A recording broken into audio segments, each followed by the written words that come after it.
Hello friend, नमस्कार। मैं आशीष अवस्थी अपने यूट्यूब चैनल शिक्षा पथ में आप सभी का हार्दिक स्वागत एवं अभिनंदन करता हूं। संसद की प्रक्रिया के संबंध में मैंने आपको पिछली 2-3 क्लासों में पढ़ाया है।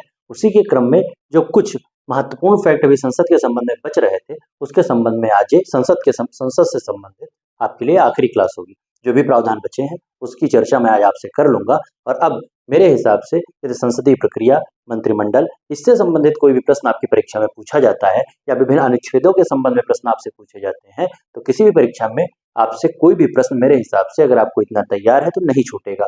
तो आज जो जैसा कि मैंने पिछली क्लास में आपको बताया था कि कुछ संसदीय कार्यवाही के साधन है, यानी कि कुछ ऐसी शब्दावलियां हैं, उनके संबंध में हम आपसे चर्चा करेंगे। और कुछ महत्वपूर्ण संसदीय समितियां हैं, उनके संबंध में मुझको आज आपसे चर्चा करनी है। तो आज की क्लास की शुरुआत हम करेंगे संसदीय कार्यवाहियों के साधन से। ऐसी कुछ शब्दावलियां और ऐसे कुछ साधन है संसदीय कार्यवाही के, जिससे डायरेक्ट एग्जामिनर कभी कभी प्रश्न उठाता है और उसके संबंध में हमारे लिए जानना आवश्यक है। तो सबसे पहले आज हम बात करेंगे प्रश्नकाल की। प्रश्नकाल के संबंध में आपको ये जानना आवश्यक है कि जो सदन का पहला घंटा होता है, संसद का जो पहला घंटा, चूंकि संसद की कार्यवाही 11 बजे शुरू होती है, तो 11 बजे से 12 बजे के बीच का जो पहला घंटा है उसको प्रश्नकाल कहा जाता है। इसमें प्रक्रिया क्या होती है कि सदस्य प्रश्न पूछते हैं, जिसमें जो लोकसभा के सदस्य हैं वह जिस विभाग से संबंधित प्रश्न पूछना, उस विभाग के मंत्री से वह प्रश्न पूछते हैं। और सामान्यतः इसके विषय में आपको याद ये रखना है कि उस विभाग के मंत्री उत्तर देते हैं। अच्छा, जो प्रश्नकाल है इसमें 3 प्रकार के प्रश्न पूछे जाते हैं। जो सदस्य मंत्रियों से प्रश्न पूछते हैं वह 3 प्रकार के प्रश्न पूछते हैं। एक इसमें होता है अतारांकित प्रश्न, एक तारांकित प्रश्न और एक अल्प सूचना के प्रश्न। ऐसे प्रश्न अल्प सूचना के प्रश्न। तो इन तीनों प्रश्नों के संबंध में कि तारांकित प्रश्न में क्या प्रावधान है, अतारांकित प्रश्न में क्या प्रावधान है और अल्प सूचना के प्रश्नों के संबंध में क्या प्रावधान है, मैं आपको बहुत आसानी से समझाता हूँ।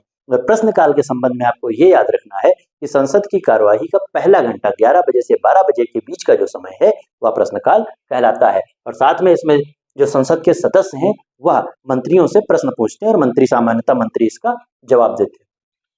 तो सबसे पहले हम बात करेंगे अतारांकित प्रश्न की। अतारांकित प्रश्न में आपको याद रखना है लिखित उत्तर दिया जाता है।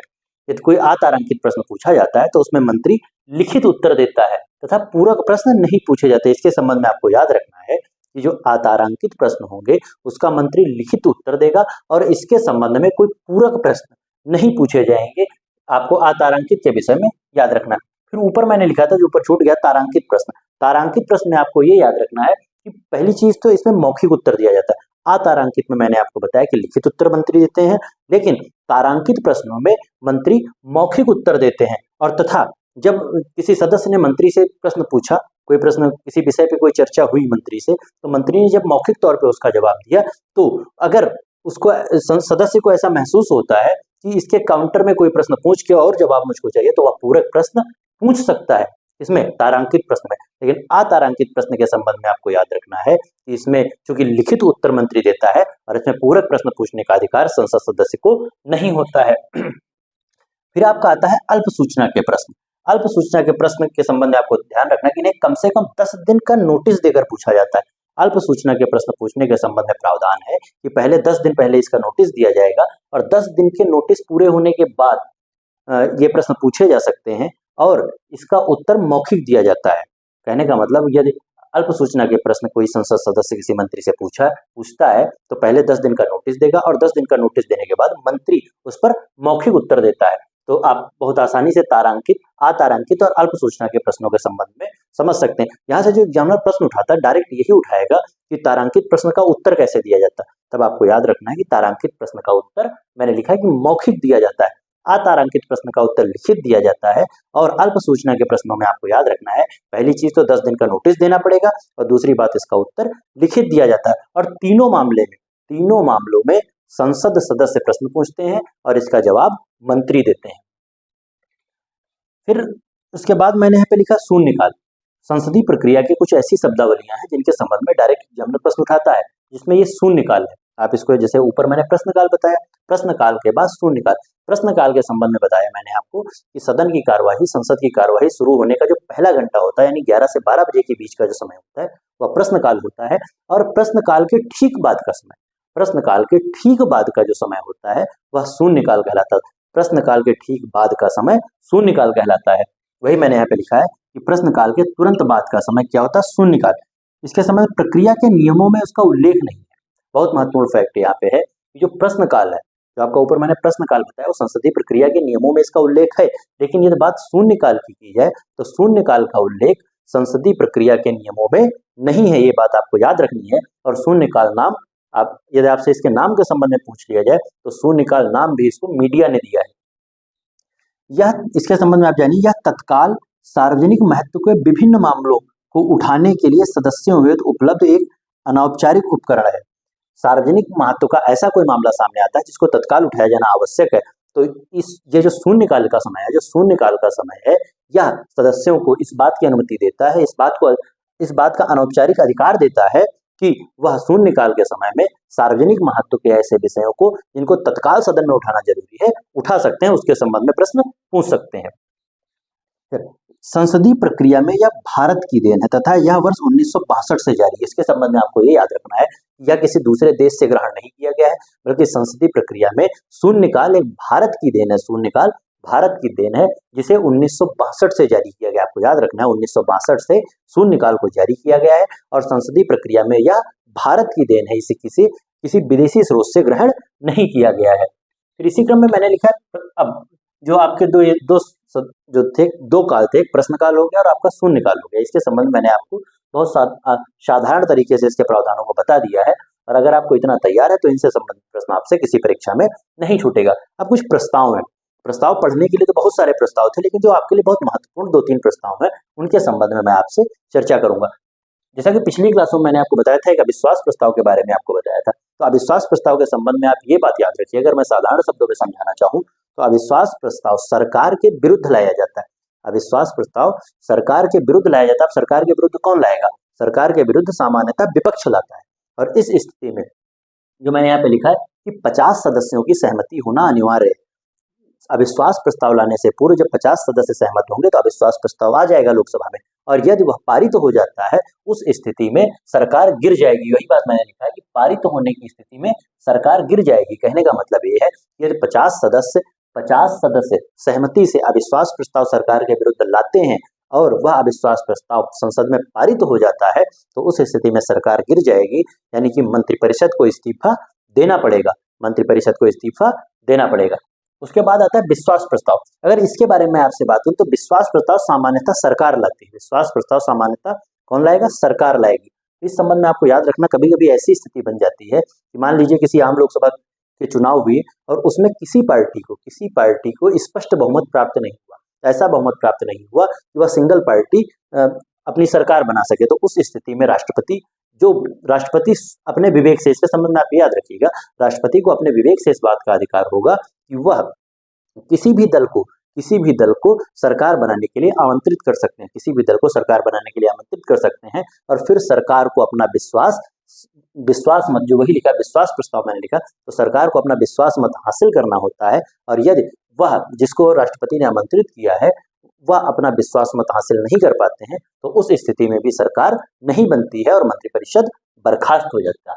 वही बात मैंने लिखा है कि यह सरकार द्वारा सदन में अपना बहुमत सिद्ध करने के लिए लाया जाता है। यह सरकार द्वारा सदन में अपना बहुमत सिद्ध करने के लिए लाया जाता है कि हमारा बहुमत है और हमारी सरकार इस स्थिति में नहीं गिरेगी। तो आपको विश्वास प्रस्ताव और अविश्वास प्रस्ताव के संबंध में आसानी से समझ में आ गया। अविश्वास प्रस्ताव के संबंध में याद रखिएगा कि 50 सदस्यों की सहमति अनिवार्य है और यह सामान्यतः विपक्ष लाता है, सरकार के विरुद्ध लाता है। सामान्यतः विपक्ष सरकार के विरुद्ध लाता है। और विश्वास प्रस्ताव में यह होता है कि सरकार को अपना जो है विश्वास मत सिद्ध करना होता है, यानी कि अपना बहुमत संसदन में अपना बहुमत सिद्ध करना होता है। फिर आता है निंदा प्रस्ताव। निंदा प्रस्ताव के संबंध में आप जानिए, यदि यह लोकसभा में पारित हो जाए तो मंत्रिपरिषद का बर्खास्त होना अनिवार्य नहीं। निंदा प्रस्ताव के संबंध में आप ये समझ सकते हैं कि निंदा प्रस्ताव जो ये अविश्वास प्रस्ताव है, अविश्वास प्रस्ताव निंदा प्रस्ताव में थोड़ा अंतर ये होता है कि अविश्वास प्रस्ताव संपूर्ण मंत्रिपरिषद के खिलाफ आता है। अविश्वास प्रस्ताव संपूर्ण मंत्रिपरिषद यानी कि सरकार के खिलाफ आता है, लेकिन यदि बात निंदा प्रस्ताव की जाए तो यह संपूर्ण मंत्रिपरिषद के भी खिलाफ आ सकता है और किसी एक मंत्री के खिलाफ भी आ सकता है। यदि किसी कार्य को किसी मंत्री द्वारा या मंत्रिपरिषद द्वारा किया गया है और विपक्ष को यह लगता है कि यह निंदनीय कार्य है, तो इस संबंध में निंदा प्रस्ताव आता है। वह किसी व्यक्तिगत मंत्री के विरुद्ध भी आ सकता है और संपूर्ण मंत्रिपरिषद के विरुद्ध भी आ सकता है। लेकिन इसमें एक चीज, जैसे अविश्वास प्रस्ताव में अगर अविश्वास प्रस्ताव पारित हो जाता है तो सरकार गिर जाती है, यानी कि मंत्रिपरिषद को अपना इस्तीफा देना पड़ता है। लेकिन निंदा प्रस्ताव में ऐसी स्थिति नहीं है, प्रस्ताव पारित भी हो गया तो उस स्थिति में मंत्रिपरिषद को अपना इस्तीफा नहीं देना पड़ेगा और ना ही सरकार गिरेगी। फिर आता है धन्यवाद प्रस्ताव।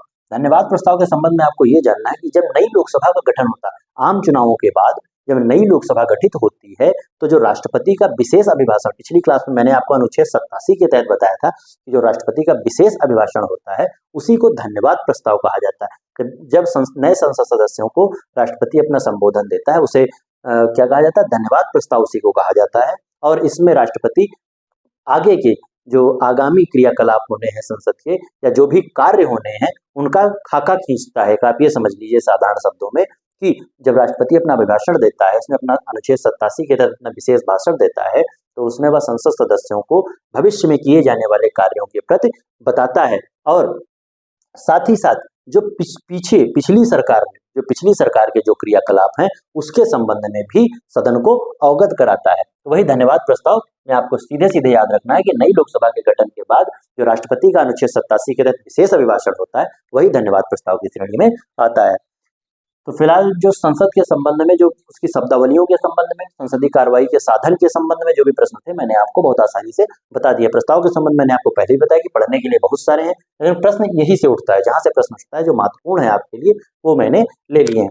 इसी क्रम में बात करेंगे संसदीय समितियां। संसदीय समितियों के बारे में यदि आप लक्ष्मीकांत उठाएंगे तो उसमें कम से कम 20-30 समितियां दी हुई है, लेकिन एग्जामिनर प्रश्न कहाँ से उठाता है और आपके लिए कौन सी महत्वपूर्ण है वो समितियां मैंने यहाँ पे लिखी है और उसके संबंध में मैं आपको बहुत आसानी से समझा दूंगा।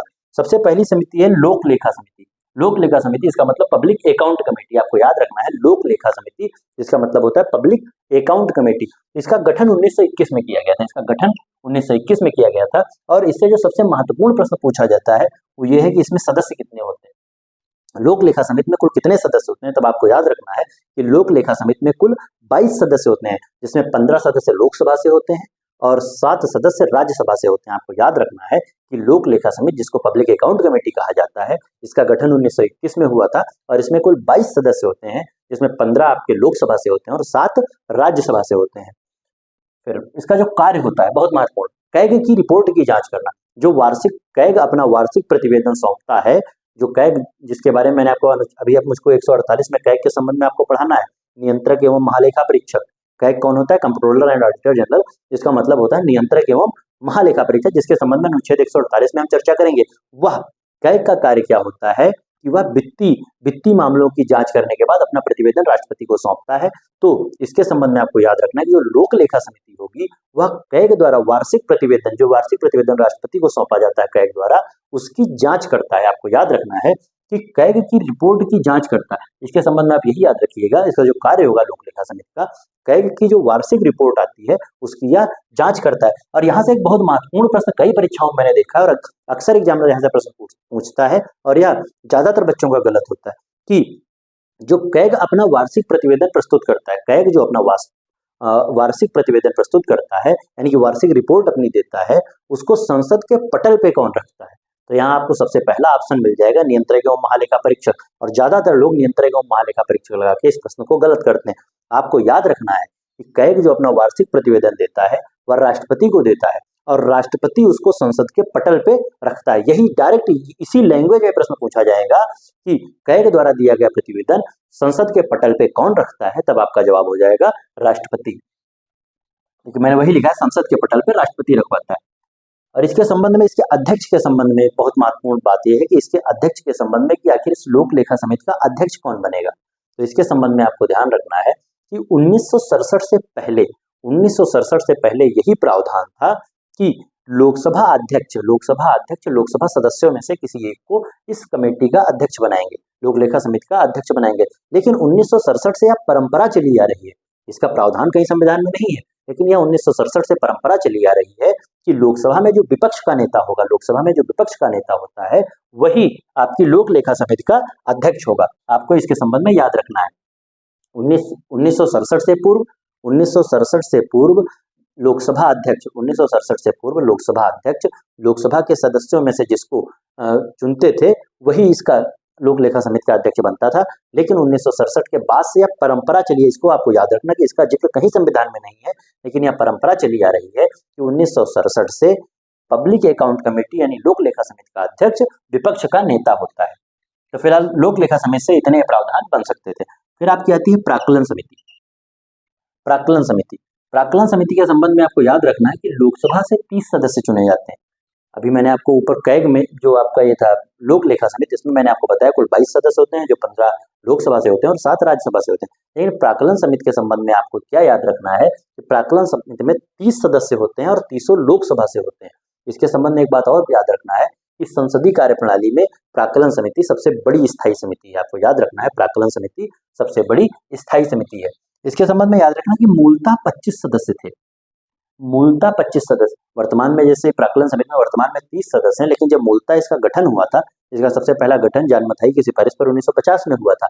स्वतंत्र भारत की मैं बात कर रहा हूँ, वैसे इसका प्रावधान तो 1921 में ही देखने को मिला था, लेकिन अगर स्वतंत्र भारत की बात की जाए तो जॉन मथाई की सिफारिश पर 1950 में प्राक्कलन समिति का पहली बार गठन किया गया था। तो उस समय इसमें 25 सदस्य थे, इसमें 15 आपकी लोकसभा से थे और 10 आपकी राज्यसभा से थे। लेकिन सॉरी, जो 25 सदस्य थे, क्योंकि इसमें लोकसभा राज्यसभा के सदस्यों का तो प्रावधान नहीं है, लेकिन यहाँ पे मैंने लिखा है कि मूलतः 25 सदस्य थे। इसमें एक बात आपको मैं सुधार करना चाहूंगा कि लोकसभा जो आपकी प्राक्कलन समिति है, इसमें राज्यसभा का कोई प्रतिनिधित्व नहीं है। इसमें सारे सदस्य लोकसभा के होते हैं, जो वर्तमान में 30 है।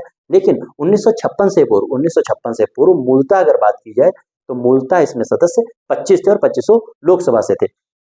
फिर 1956 से 30 सदस्यों का प्रावधान किया गया। आपको याद रखना है 1956 से 30 सदस्यों का प्रावधान किया गया। तो इसका कार्य क्या होता है? बजट में सम्मिलित प्राक्कलनों की जांच करना। प्राक्कलनों का मतलब क्या होता है कि भविष्य में होने वाला खर्चा। आपको याद रखना है प्राक्कलन का मतलब होता है भविष्य में होने वाला व्यय, यानी कि भविष्य में होने वाला खर्चा। तो जो बजट में भविष्य के लिए प्राक्कलन दिए जाते हैं, यानी कि भविष्य के लिए जो खर्चे संबंधी बात बजट में की जाती है, उसकी जांच करना व सार्वजनिक व्यय पर किफायत हेतु सुझाव देना।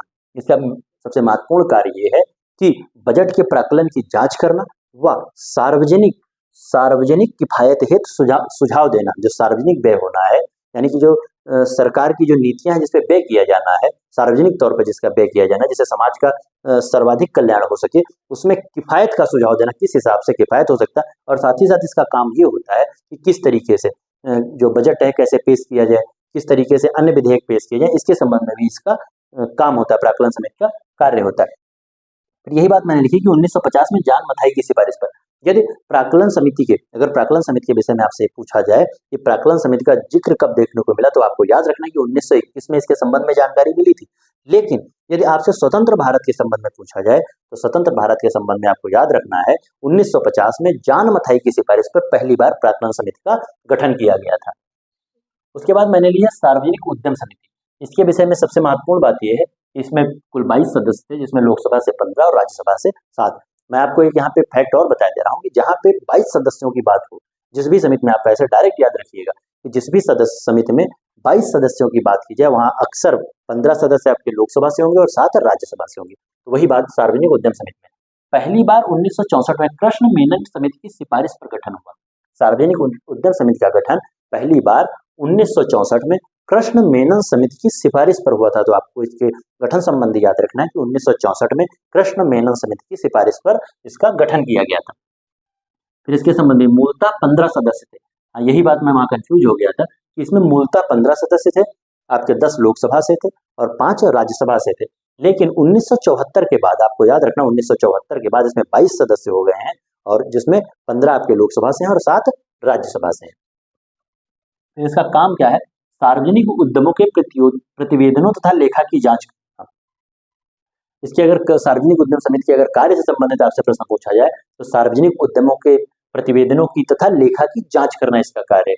फिर दूसरा कार्य है सार्वजनिक उद्यमों पर कैग की रिपोर्ट की जांच करना।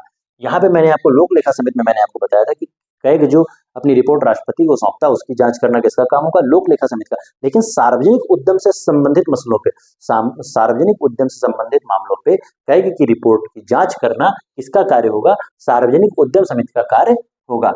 तो फिलहाल जो 3 समितियां, जो 3 महत्वपूर्ण समितियां थी जिनसे संबंधित, जिनके प्रावधानों से संबंधित प्रश्न आपकी परीक्षा में पूछे जा सकते हैं, उसके संबंध में मैंने आपसे बहुत आसानी से चर्चा कर ली है और उसके संबंध में सारे प्रावधान जो भी आपकी परीक्षा के लिए जरूरी है मैंने आपको बता दिए हैं।